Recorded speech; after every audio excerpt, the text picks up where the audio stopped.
2023년 3월, 나는 별다방 면접 시험을 치르기 위해 시청에 있는 별다방의 회사로 향했다. 나는 떨리고 긴장된 마음을 가라앉히며 시험장에서 준비를 하고 어떻게 해야 면접을 잘 볼 수 있을지를 생각했다. 일단 말을 잘 듣자. 그래서 핸드폰은 쳐다보지도 않았다. 실제로 필요가 없었을 뿐만 아니라 평소 모습도 시험 평가에 반영이 될 수도 있다고 나는 생각했기 때문이다. 글로벌 대기업인데, 인재를 뽑는 건데, 평소 생활 모습과 태도도 보지 않을까? 나는 그런 것들까지 생각하며 최대한 인상이 좋아 보이도록 모든 준비 과정에서 좋은 태도를 유지했다. 그리고 드디어 나의 면접 차례가 다가왔다. 드라마에서 보던 대로 3-4명씩 그룹을 지어 면접을 보는 사무실 안으로 들어갔다. 나의 팀은 면접 시험을 보는 사람이 총 4명이었고 나도 그중 하나였다. 그리고 면접관님은 3분이 계셨다. 왼쪽에 남자 1분, 오른쪽에 여자 2분, 그리고 그분들은 간략하게 자기소개와 인사를 하시고 우리에게도 그런 시간을 주셨고 질의응답들을 차례차례 진행해 갔다. 바리스타라는 일이 뜨거운 것도 다루기 때문에 일하다 보면 다칠 수도 있는데 괜찮겠냐고. 그래서 나는 웃으면서 씩씩하게 대답했다. 네, 해보겠습니다. 뽑아만 주신다면 정말 잘해보겠습니다. 그렇게 면접이 끝나고 나는 긴장했던 호흡을 몰아쉬며 시험장을 빠져나오다가 발길이 멈춰섰다. 그곳에는 커피 찌꺼기로 만든 별다방의 로고가 세워져 있었기 때문이다. 나는 그것이 무척이나 자랑스러웠다. 그래서 그 앞에서 사진도 찍었다. 하지만 SNS에는 올리지 않았다. 결과가 어떻게 될지 몰랐기 때문에. 그렇게 나는 며칠 동안 마음을 비우고 살아갔다. 그리고 드디어 합격자 발표 날, 나는 떨리는 마음으로 인터넷에 접속했고 결과는 합격이었다. 긴 색에는 임직원의 꿈을 응원합니다 라는 글과 함께 합격 통보가 보였다. 나는 뛸 듯이 너무나 좋아서 터져 나오는 소리를 손으로 입을 틀어막으며 좋아했다. 게다가 저 멋진 문구라니, 임직원의 꿈을 응원한다니. 헉, 설마 그럼 내가 임직원이 됐다는 건가? 나는 너무나 좋아서 이 기쁜 소식을 가장 먼저 부모님께 전했다. 그리고 며칠 뒤 첫 매장으로 발령이 났고 나는 설레고 떨리는 마음을 안고 나의 첫 매장으로 향했다. 세계인의 아침을 여는 별다방.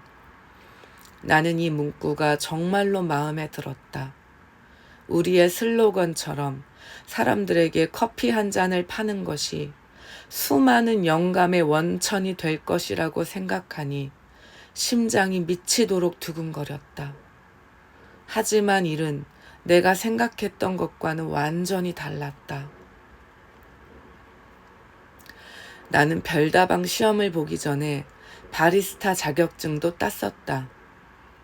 그런데 그때 공부했던 것들이 전혀 소용이 없었다.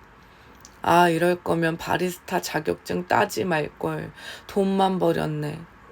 생전 처음 안 하던 일, 바리스타라는 일을 하려니까 이래저래 동네북 마냥 이리 쳐이고 저리 치였다. 하지만 그래도 재밌었다. 그래, 원래 뭐 혼나면서 일 배우는 거지 뭐.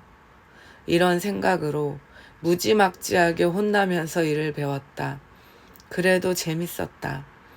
하루하루 알게 되는 새로운 것들도 재밌었고 무엇보다 내가 커피를 만든다는 것이 신기했다. 그러던 어느 날 수습 3개월 기간 동안에 있었던 첫 마감을 하는 날이었던 것 같다. 내가 플로어를 청소하는 당번이었는데 그 누구도 어떻게 청소하라고 가르쳐주지 않았다. 사실 청소라는 것이 잘 쓸고 잘 닦으면 그만인 것은 나도 알고 당신도 알고 있으리라. 그래서 무지하게 열심히 청소를 했다. 과하다 싶을 정도로 땀을 뻘뻘 흘리며 우리 집도 내가 이렇게 청소를 한 적이 없는데.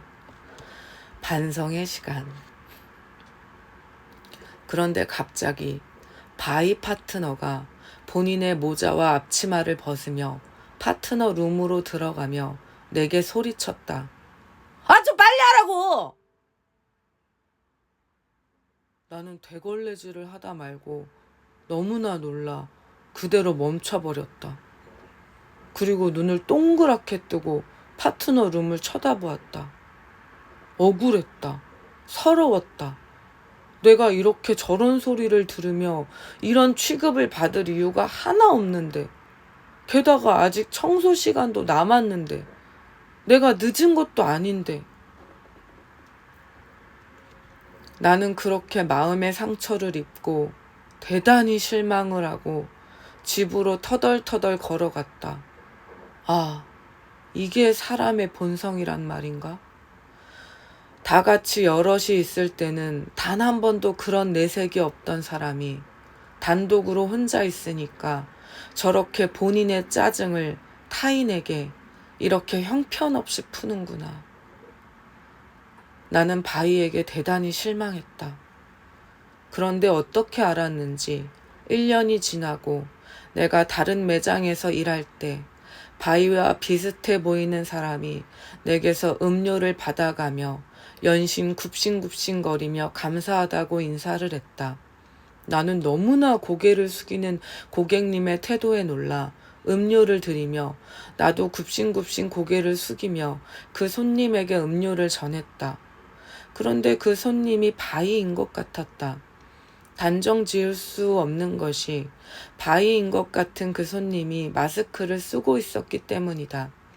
그리고 친하지도 않았던 파트너를 1년 만에 보면 가물가물하기 마련 아닐까?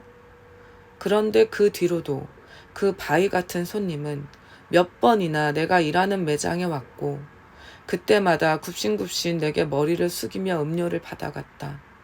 그래서 나는 화났던 마음이 점차 사그라들고 그래, 그럴 수도 있지 라고 생각했다. 그리고 기가 막히게도 정말 그 뒤로는 바이인 것 같은 그 손님이 나타나지 않았다. 참으로 신기한 세상이었다.